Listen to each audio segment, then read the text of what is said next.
Quand j'étais en terminale, j'ai pris l'aspect histoire géo, géopolitique et sciences politiques. C'était une matière que je trouvais super intéressante.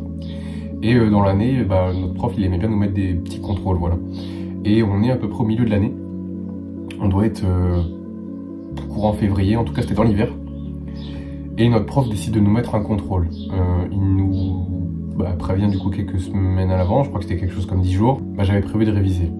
Sauf que bon, je le fais pas trop, et vient les 2 derniers jours, hein, avant le contrôle, et il faut bien se mettre au travail, tu vois.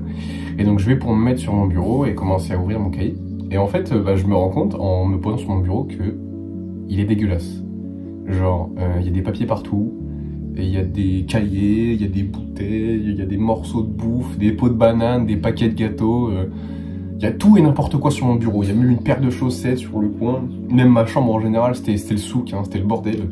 Il y avait des habits, des caleçons, des chaussettes, de la poussière par terre, des cailloux, enfin bref, une déchetterie le truc. Et moi je vois ça, ça me saoule. Ça me saoule et ça me donne pas envie de bosser parce que je peux pas prendre l'espace que je veux sur le bureau. Et je finis par en fait juste rien faire, je finis par pas réviser. Je me rappelle de cette expérience-là, parce qu'en fait du coup j'ai pas révisé pour mon contrôle, j'ai eu une mauvaise note.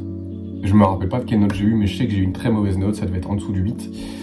Ça m'a cassé les couilles, et du coup je suis rentré chez moi, j'ai commencé à ranger ma chambre, et j'ai eu envie de réviser après coup. J'ai eu envie de réviser après avoir rangé ma chambre, après avoir passé le contrôle et avoir eu une bonne note. Une mauvaise note, pardon. Et donc, genre, c'était la première fois vraiment où je m'étais rendu compte que, ouais, ok, ranger ta chambre, avoir un lieu de vie propre, propice au travail, ça te donne envie de travailler. Et c'est ce dont on va parler aujourd'hui. Le titre de la vidéo, c'est « Range ta chambre ». Et aujourd'hui, il va falloir que tu ranges ta chambre. Dans le passé, j'ai beaucoup trop négligé le fait de prendre soin de ma chambre. Et je sais que je suis pas le seul, mais je me rends compte maintenant à quel point ça participe à ton changement d'identité, à ton changement de mindset, au fait que tu travailles, que tu sois concentré dans tes tâches, etc. Et que tu saches résister aux tentations, résister à la flemme, à la procrastination.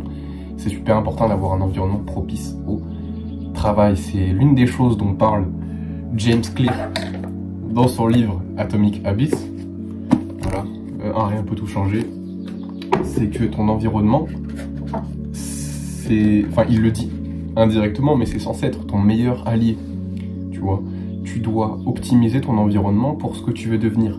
Genre, tu vois, ma chambre, j'ai envie qu'elle soit optimisée pour YouTube, pour le développement personnel. Donc je vais en prendre soin, tu vois, je vais la ranger. Mon lit, tu verras toujours mon lit, il sera toujours fait.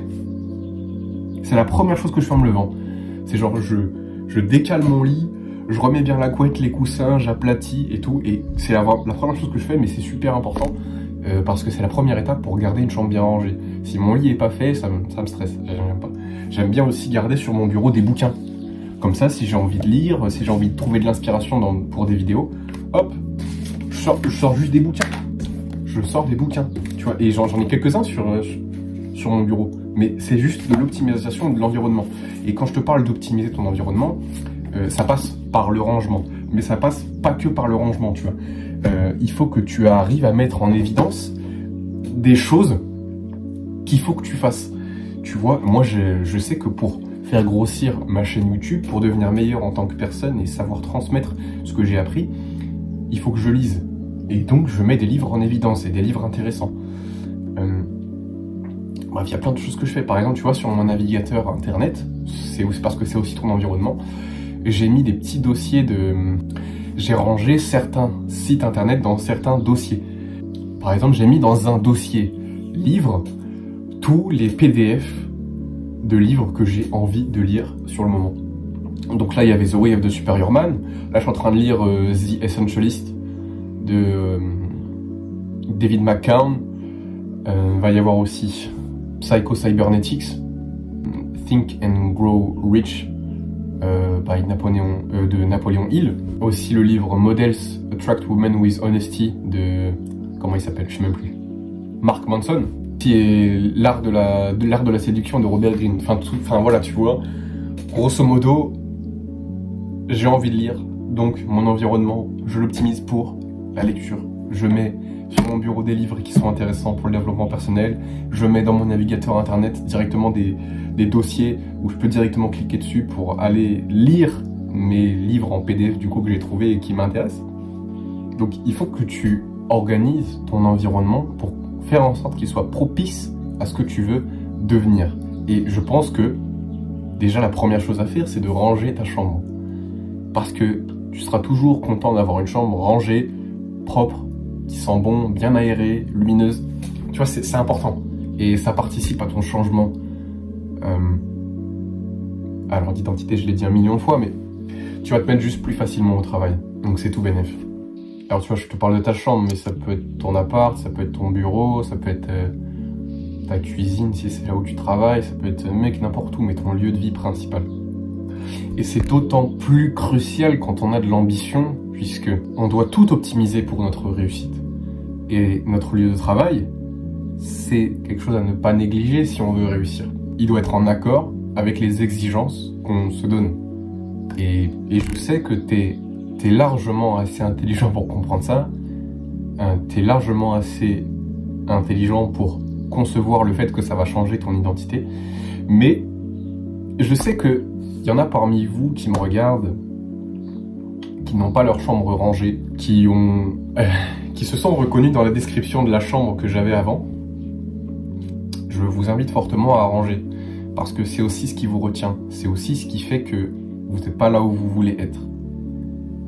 C'est aussi ce qui fait que vous n'avez pas spécialement confiance en vous, probablement. Alors c'est pas la seule cause, mais ça a clairement un impact négatif si t'as pas une chambre rangée sur ta confiance en toi. Parce que indirectement, tu ne peux pas recevoir les gens en fait. Si ta chambre n'est pas rangée, si elle n'est pas présentable, tu peux pas recevoir les gens. Et ça, t'en as conscience. Donc, viens, tu ranges ta chambre. Tu peux ranger ta chambre pendant que tu regardes cette vidéo si tu le souhaites, tu peux mettre en pause, tu peux faire après. Mais range ta chambre. Et commence par les choses simples. Si t'as des habits par terre, si t'as des trucs qui traînent par terre, commence par les enlever et les mettre à leur place. Attaque-toi à ton bureau. Fais du tri sur ton bureau, fais du tri dans ta chambre. Fais ton lit. Réorganise ta chambre si tu as besoin. Déplace les meubles dans ta chambre. Fais-le comme bon te semble, tu vois. Ta chambre, c'est ta chambre. Ensuite, passe le balai, passe l'aspirateur, passe la serpillière, mec. Je sais pas, tu vois.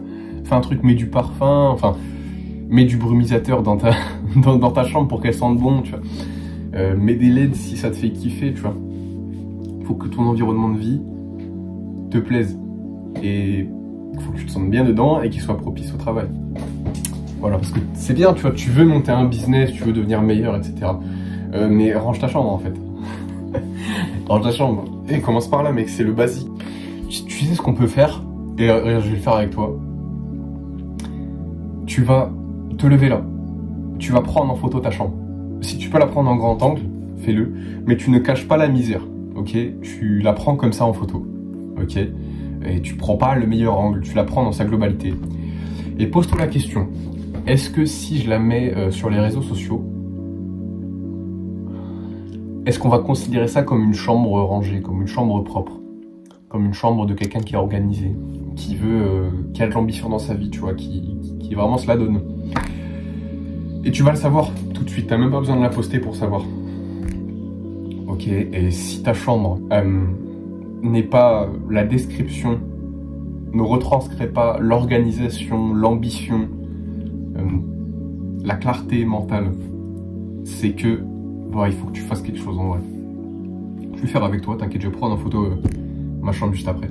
Donc voilà, range ta putain de chambre. Voilà, tes parents ils seront contents aussi, si t'es encore chez tes parents, ça leur fera plaisir que tu prennes soin de ta chambre, de ton lieu de vie, et ils vont avoir un peu plus tendance à te faire confiance, je pense. Voilà. Sur ce, mon gars, je te fais des gros bisous. Peace, love, love, love, mon gars, on est ensemble. Lâche rien, cet été on va le faire. Range ta chambre. N'oublie pas que le meilleur moment pour faire les choses c'est maintenant. Et je te dis à très vite pour une prochaine, mon bon.